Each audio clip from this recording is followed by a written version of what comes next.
Today, we're going to show you how to tie your espadrilles using the ankle bracelet and the side tie method. It's really perfect for those who want a secure fit that's also stylish. So let's get started. First, let's start by just changing the position of the ties. What you're going to do is insert them from the inside to ensure they're positioned just right for you. Next, go ahead and slip your foot into the hole and make sure it feels comfy and snug.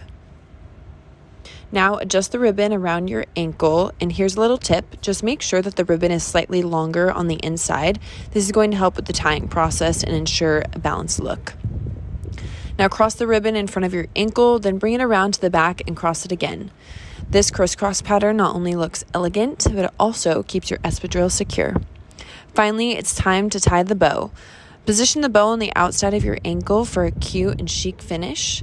This little detail really adds a stylish touch that's perfect for any outfit. And there you have it, the ankle bracelet with side tie, a fashionable and functional way to tie your espadrilles.